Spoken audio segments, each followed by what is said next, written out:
Listening to Around the Northwest this Wednesday afternoon. Now, where would you find the clubs of all the players who played in All Ireland football finals? It's actually easier said than done because first of all, you've got to go back away and then try and work out all the various clubs that they've been with. And back in the day, it would have been often more than one club. But anyhow, that was the starting point for a project that has led to a book called Chasing Sam Maguire. And it's a book that Colm Keys, the Irish Independent sports columnist, and Dermot Riley put together over a number of years. And I'm delighted now that Colm Keys joins us on the line. Colm, congratulations first of all on the book. Thank you, John, and thank you very much for having me on. No problem. A lot of work has gone into it because you've not just outlined all the players that were involved in all the finals, but you do more besides that, and we'll get to that in a moment. But even just getting the players, it seems to me that going back in the early years that players had more clubs than they would have now. Very much so, John, and that left us with difficulty trying to trace the clubs of these players because there is no central database in the GAA. There are obviously in every county there is somebody that will have some level of knowledge of this, but the further you went back, clubs were very transient. They in one parish they might set up and have enough players for 1 year and then they'd collapse. They wouldn't have enough numbers the next year through migration, people moving from place to place. So there was a lot more movement then, and obviously transport wasn't what it was then. So if you're migrating to Dublin or to Galway or wherever else it was, you generally played there too. There was no way back, no regular way back to play with your club. So they moved from place to place, and the record of this wasn't great. So that was the basis for our project. I wouldn't even say it was a book at the outset because Dermot Riley is a long-time friend of mine, and he's a great interest in the history of Gaelic games and all of that. He asked me one day, obviously in my position, where would you source the clubs and the first names? Because if you look at any of the programs or any of the reports, they're all initials. So Dermot, it became an obsession for him initially, John, to try and establish what's their first names and what clubs did they play with. And I thought initially, yeah, that's not going to be too hard. I'll get back to you and I'll try and collate them. But as I looked into it, I realised what a difficulty it was. It was okay in some counties. Some counties keep good records of it. Others didn't. And trying to trace the clubs from place to place and year to year, it really was a laborious task. I think we started on this maybe 8 years ago. There was plenty of times when I would have put down the laptop, pushed it away and said, this can't be done. But we persisted and we added other strands. And as we were researching and validating the clubs and going back through the archives, so many interesting stories that I would never have heard before cropped up, and you'd take a note of them. And Dermot was the same, and we'd trade notes on it. We said, there's an interesting story. There's another interesting story, and just facts and things about the years. I certainly had never read them, and I had never seen them in one, shall we say, one book or one web. There was nothing like that you could go to and say, there's a reference for All Ireland finals in the 20s, the late 20s, as we have the 30s, 40s, 50s. Just a central record. So we set about completing that with the Christian names of the players who were involved in the finals and the clubs. And it was a laborious task, but I have to say a most enjoyable one too. The things I would have learned out of it and shone a light on, really. And we wanted to shine a light, say, on not just the All-Ireland finalists.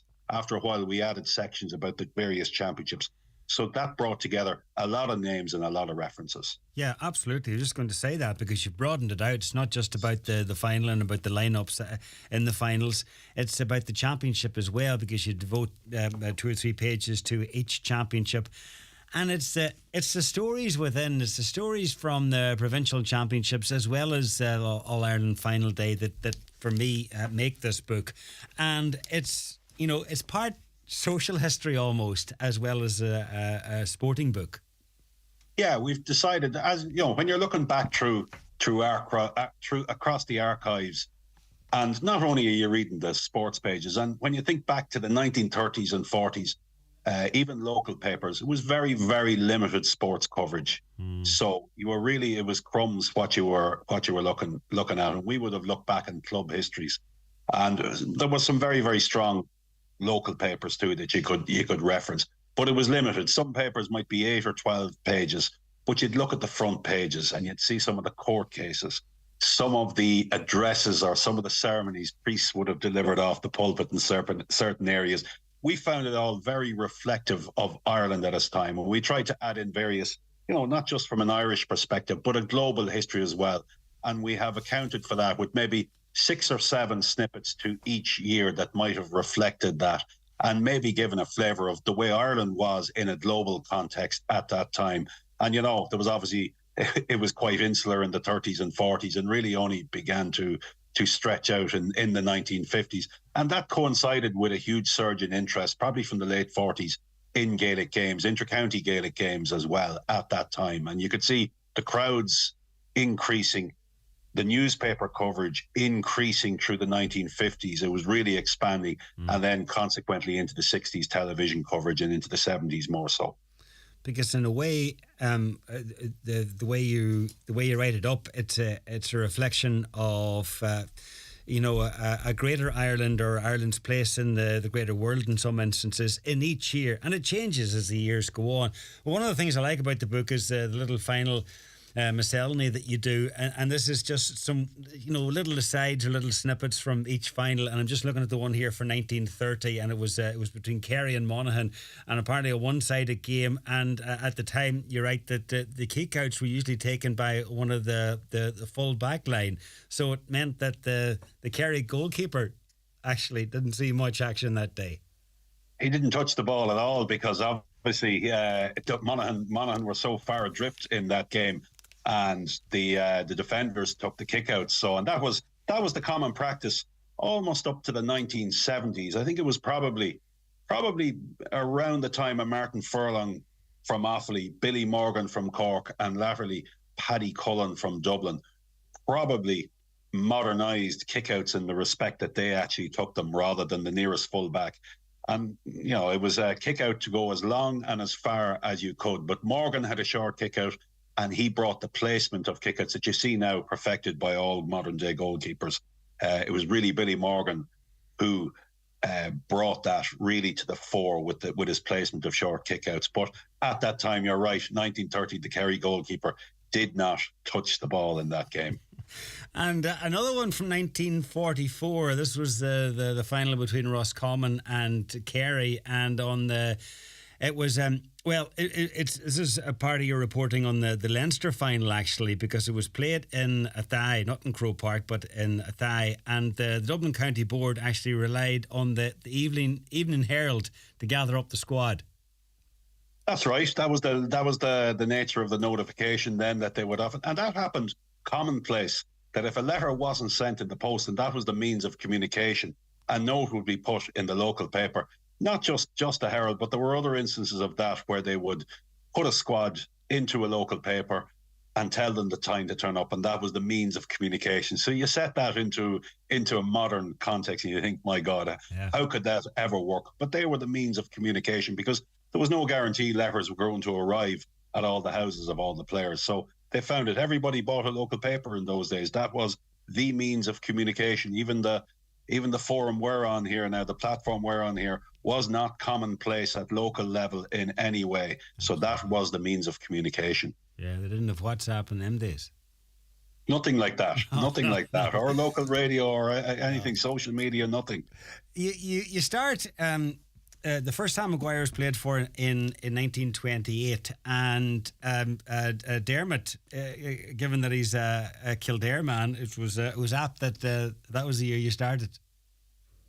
It is. It's the first year that Sam Maguire was presented, and really that's what we try to contextualise, is the Sam years. And I suppose the significance of the Sam Maguire is that, everybody in the country is on first name terms with this cup. It's Sam. The chase for Sam begins every year, and it ends with the presentation on the Hogan stand it's July now, obviously, but it once was September.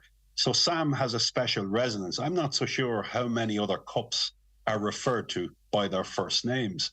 If you think of the William Webb Ellis Cup for the Rugby World Cup that was last month, it's not called Bill or anything like that. The Ryder Cup is not called Samuel after Samuel Ryder, but the Sam Maguire Cup is regularly referenced as Sam, the chase for Sam. So that was the premise for our work, and that's why we started at 1928. Obviously, there's a body of work to go back to the 1880s when the All Ireland title were first played for. But actually, chasing the clubs in those years, in the late 1800s, it's clubs that represented counties. So the pursuit of the clubs of the counties wouldn't be as relevant. But obviously, the chase was. Now, probably the impediment there is that the records going back that far of championships and to be able to produce in the format that we have produced just probably wouldn't be there. It's another body of work that maybe somebody or maybe ourselves will commit to in time, but it would be pretty exhaustive to try and establish those details. Ulster clubs feature prominently, obviously, and they really come to the fore when football started to take off. You mentioned, it really started to gain more prominence in the 50s and 60s, and that's when teams like Tyrone, Derry and Down in particular came to the fore. Yeah, in the late 1950s, Cavan and Monaghan, Cavan primarily, had dominated Ulster football right through from the 20s through the 30s into the 40s and won 5 All-Ireland titles in those years. From 1933 to 1952, won their 5 All-Ireland titles. But into the mid-50s, their grip on Ulster started to weaken, and some of the 6 counties became much more prominent. And Tyrone in 1957, Derry in 1958, and then Down in 1959 came through to win their first provincial titles and really began to change the face of the game, not just in Ulster, but also obviously with Down's progression, changed the face of Gaelic football across the country as well, because Down brought a new vision for the game, a new way of playing it. Catch and kick was very much the fundamentals of Gaelic football right up to the 50s, but Down brought something different. They brought the idea of teamwork, combination play, and just kicking the ball away for the sake of it and letting the next man to fight for it. They moved away from that, and that combination work really transformed Gaelic football in the 1960s. They were pivotal in advancing the game. That Down team that won back-to-back All-Irelands in 1960 and 1961. And then Donegal came into the scene in the 60s, very competitive, beating actually the reigning champions, Cavan, in 63. But this then leads through to their first success in Ulster in 72 with a very famous player manager. Yeah, Brian McAniff, obviously, who has been instrumental in so much of Donegal football for more than half a century now, obviously, because he charts back to those years. But he was player manager at the time. Now, you might say player manager was a strange concept. He was 29, but obviously he was drawn to it. There was obviously leadership qualities there, but he was drawn to it. But it was a common practice at the time. In Sligo, Cavan, or Sligo would have had Barnes, Murphy, but primarily Mickey Kearns would have also been a player manager. And actually, Mickey Kearns was a sole selector of the Sligo team at one stage. Tony Hanaho, after Kevin Heffern's departure in Dublin in 1976, Tony Hanaho was player manager of an All-Ireland winning team, the Dublin team that won in 1977. So it was quite a common concept right across the country. Paddy Doherty and Gabriel Kelly would have been player managers marking each other in a game in 1971 as well. So it was a common concept. Obviously, it's moved away from that at the time, but it wasn't unusual. Brian McAniff was player manager and very instrumental in guiding Donegal on the field and off it to that first Ulster title in 1972. And another well-known personality, if you like, involved in that Ulster winning side, Martin Kearney. Martin Kearney, that's right, and he subsequently moved to Mayo. So, but he was a very prominent player, midfield, forward, wherever it was. He was very, very prominent for Donegal in those years, for sure. And actually, previous to that, Donegal for one game only in 1969. I found this interesting. Sean Meade, who was such a prominent player for the Galway 3-in-a-row team, played one game for Donegal. He moved to Ballyshannon, played with the local club, and he played one game in 1969 against Antrim. Now, they didn't win it, so they had an All-Ireland winner playing for them at that time. 69. And finally, Colm, one game that you cover in the book as well is a famous or maybe infamous one in 1973, and they called it at the time the Battle in Ballybuffet.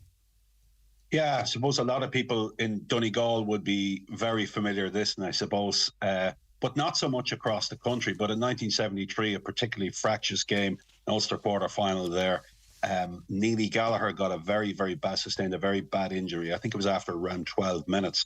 But there was a particularly nasty atmosphere, according to all reports, around Ballybuffet that day. So much so that the Donegal substitutes reputedly refused to warm up. There was such hostility in the terraces, with rocks and bottles were reported to be thrown in on the pitch, and there was just a real edge to the place. So much so that the front page of the Donegal Democrat, when we were researching this, the front page of the Donegal Democrat had an interview with a Donegal official at the time, suggesting that Donegal in the future might consider playing their provincial football in Connacht. Now, it didn't materialise. There was an investigation by the Ulster Council. They did issue a suspension relating to some of those incidents to one of the Tyrone players subsequently. Tyrone did win that Ulster title, but the following year, Donegal came back, went to Omagh and beat the champions and beat them. And obviously that was a revenge mission. But Donegal and Tyrone had quite a rivalry. Obviously, they still have quite a rivalry now. But in the early 70s, they certainly played across those 3 years. And in the 2 of the 3 years that Donegal won the Ulster title, they beat Tyrone. And they went back and beat them in Omagh, and obviously progressed to win that 1974 Ulster title. One of the things I found interesting about 1974 was Seamus Bonner's 8 goals in that championship campaign. He scored 4 against Fermanagh. Now, I don't know, and it's quite possible it did happen. I don't have definitive on this, but 8 goals in a championship campaign has to be right up there with any goal-scoring feat in any championship campaign. I was just looking back at it. Gillian O'Connor from Mayo, for context, he's the all-time record championship scorer. And in 2013, he scored 2 hat-tricks, one against London and one, of course, against Donegal. And there were 6 goals he scored. And obviously, championship campaigns are longer now. There's more games involved. But for Seamus Bonner in that 1974 campaign, I think 3 of them were penalties, and they had extended the penalty area in 1974. So penalties became much more prevalent that year, and Seamus scored 3. But to score 8 goals in a championship campaign was a fantastic achievement. Some scoring indeed. Well, listen, all that and much more contained in the book. It's called Chasing Sam Maguire, and we look. And I'm just guessing here, but I'd say that there's a second book in the offering or in the making. There is indeed, John. We hope to. Obviously, we split it. Such was the volume of material that we brought together that we took a decision some time back to split it into 2 and bring the second part up to date when Sam is presented. In the 100th anniversary, it will be presented for the 100th time in 2027, but the 100th anniversary is 2028. So by then, hopefully, part 2 will be available, which obviously features Donegal's 2 All-Ireland title wins. And who knows, John, there could be a 3rd or a 4th there in the coming years, given who's in charge and what's happening. Well, we hope. Anyhow, it's out now in O'Brien Press. It's called Chasing Sam Maguire. Colm Keys, thanks so much for having a chat with us. Appreciate it. Thank you, John. Thank you. Around the Northwest with John Breslin. Music